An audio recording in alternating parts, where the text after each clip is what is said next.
नमस्कार मित्रों, आज हम जानेंगे क्या गायत्री मंत्र कीलित है। बहुत से जगहों पर यह कहा जाता है कि गायत्री मंत्र कीलित है, इसलिए उसका जाप नहीं करना चाहिए। आइए समझते हैं क्या वास्तव में गायत्री मंत्र कीलित है। गायत्री उपासना के दो मार्ग हैं, एक देव मार्ग, दूसरा दैत्य मार्ग। एक को वैदिक, दूसरे को तांत्रिक कहते हैं। तंत्र शास्त्र का हर मंत्र कीलित है, अर्थात प्रतिबंधित। इस प्रतिबंध को हटाने के लिए किसी मंत्र का उपयोग किया जाता है। इस प्रतिबंध को हटाए बिना वे मंत्र काम नहीं करते हैं। बंदूक का घोड़ा जाम कर दिया जाए तो उसे दबाने पर भी कारतूस नहीं चलता। मोटर की खिड़की लॉक कर देने पर वह तब तक नहीं खुलती जब तक उसका लॉक न हटा दिया जाए। तांत्रिक मंत्रों में विघातक शक्ति भी होती है। उसका दुरुपयोग करने पर प्रयोक्ता को तथा अन्य आनेयों को हानि उठानी पड़ सकती है। अनधिकारी कुपात्र व्यक्तियों के हाथ में यदि महत्वपूर्ण क्षमता आ जाए तो वे आग के साथ खेलने वाले बालकों की तरह उसे नाश व निमित्त बना सकते हैं। इस तथ्य को ध्यान में रखते हुए भगवान शंकर ने समस्त तांत्रिक मंत्रों को कीलित कर दिया है। उत्कीलन होने पर ही वे अपना प्रभाव दिखा सकते हैं। तांत्रिक सिद्धि साधनाओं में उत्कीलन आवश्यक है।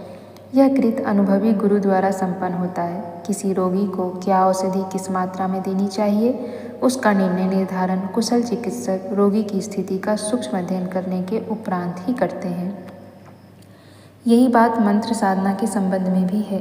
किसी साधक को किसी मंत्र का उपयोग किस कार्य के लिए किस प्रकार करना चाहिए, इसका निर्धारण ही उत्कीलन है।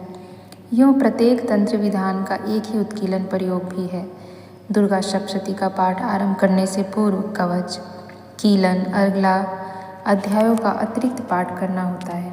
साधना के समय होने वाले आक्रमणों से सुरक्षा के लिए कवच मंत्र, सुषुप्त शक्ति को प्रखर करने के लिए कीलक एवं सिद्धि के द्वार पर चढ़ी हुई अर्गला सांकल को खोलने के लिए अर्गल की प्रक्रिया संपन्न की जाती है।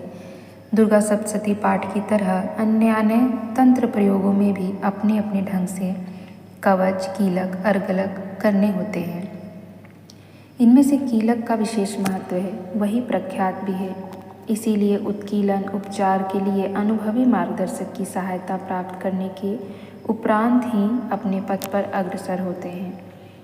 यह तांत्रिक साधनाओं का प्रकरण है। वैदिक पक्ष में इस प्रकार के बड़े या कठे प्रतिबंध नहीं हैं, क्योंकि वे सौम्य हैं। उनमें मात्र आत्मबल बढ़ाने और दिव्य क्षमताओं को विकसित करने की ही शक्ति है।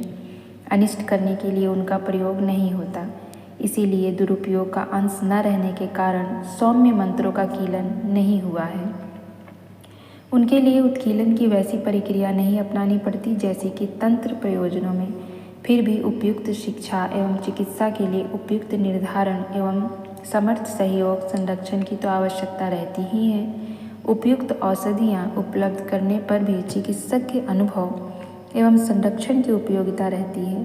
रोगी अपनी मर्जी से अपना इलाज करने लगे, विद्यार्थी अपने मन से चाहे जिस क्रम से पढ़ने लगे तो उसकी सफलता वैसी ही हो सकती है जैसी कि उपयुक्त सहयोग मिलने पर हो सकती है।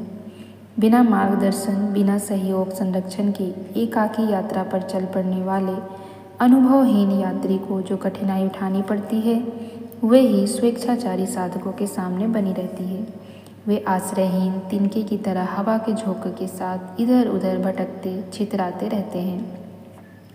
इस दृष्टि से मार्गदर्शन इतनी मात्रा में तो सभी साधनाओं के लिए आवश्यक है कि उन्हें अनुभवी संरक्षण में संपन्न किया जाए। स्वेच्छाचार न बरता जाए। जो इस प्रयोजन का पूरा कर सके, समझना चाहिए कि उनकी गायत्री साधना का उत्कीलन हो गया है और साधना सरल एवं सफलता सुनिश्चित है। तो गायत्री मंत्र जो हम लोग पढ़ते हैं वो सौम्य गायत्री मंत्र है, तांत्रिक गायत्री मंत्र नहीं है। जब हम गायत्री मंत्र का तांत्रिक रूप से प्रयोग करते हैं, तांत्रिक साधनाएं करते हैं, तब उसके लिए हमें उत्कीलन की आवश्यकता पड़ती है, यानी कि उसके शाप से उसे मुक्त करना पड़ता है। परंतु जो नॉर्मल हम गायत्री मंत्र पढ़ते हैं वह सौम्य गायत्री मंत्र है। उसके लिए तो केवल एक कुशल और एक अनुभवी गुरु की आवश्यकता है, जो कि पंडित श्री राम शर्मा आचार्य जी हैं। उनके संरक्षण में उनको अपना गुरु मानकर उनको याद कर कर आप गायत्री मंत्र पढ़ सकते हैं। आपको कोई भी दोष नहीं लगेगा, आपकी साधना निश्चित सफल होगी, क्योंकि गायत्री मंत्र को पुनः जीवित करने वाले पंडित श्री राम शर्मा आचार्य जी हैं।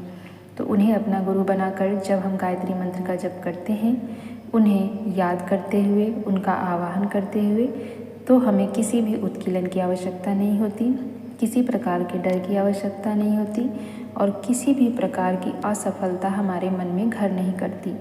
तो पंडित श्री राम शर्मा आचार्य जी को गुरु मानते हुए गायत्री मंत्र को बेफिक्र से जपें।